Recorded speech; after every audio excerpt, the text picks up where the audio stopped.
Hi guys, welcome to our daily encounter. In Psalm 115, the psalmist describes the idols of the nations, the idols that the nations were serving. He says in verse 4, their idols are silver and gold, the work of man's hands. He continues on, they have mouths, but they cannot speak. They have eyes, but they cannot see. They have ears, but they cannot hear. They have noses, but they cannot smell. They have hands, but they cannot feel. They have feet, but they cannot walk.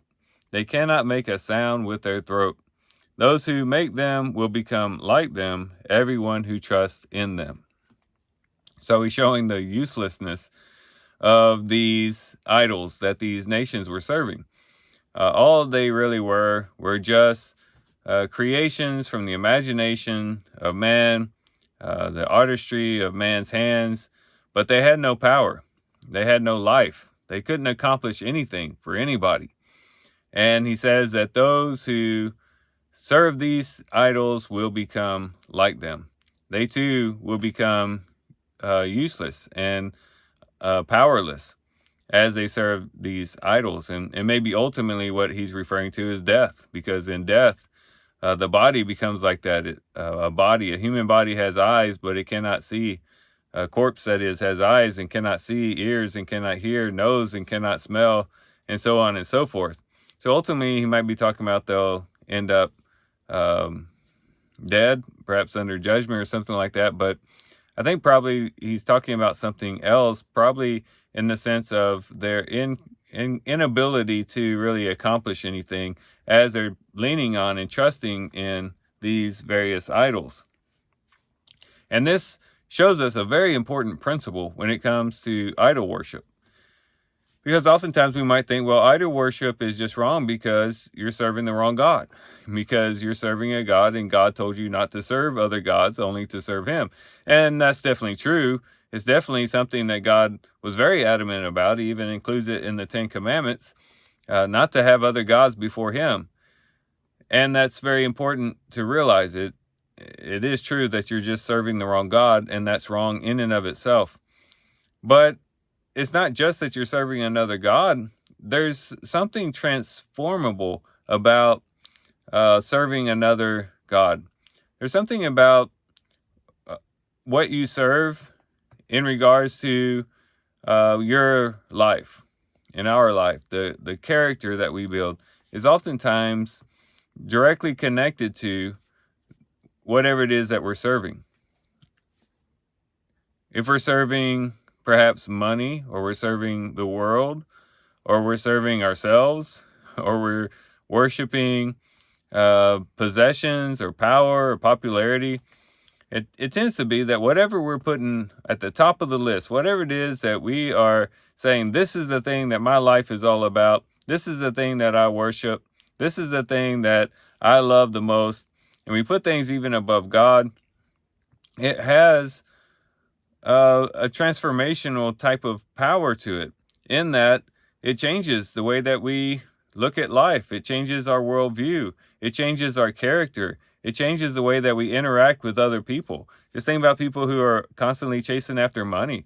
Oftentimes their relationships become destroyed. And there could be a lot of things that fit under that category, where relationships are destroyed because someone's got their priorities out of whack, and they're serving things that cause them to run over other people or to neglect certain people. Whenever we are serving the wrong thing, it does more than just affect us in the sense that we're serving the wrong thing. It changes our lives. It changes our perspective. It changes our mental perspective on everything. And so it's wrong, yes, because we're serving the wrong thing, but it's wrong too because it causes so many other things to be wrong in our lives. But that's on the negative side. On the positive side, we can also see that if we serve the Lord, if we serve God, if we're committed to Jesus, and if we're walking according to the Spirit, that too will transform us, but in a positive way. Because if we put God at the top of the list, if God is above everything else, even above our family, even above our job, even above our nation and our patriotism, if God's at the top of the list, then that too will transform us.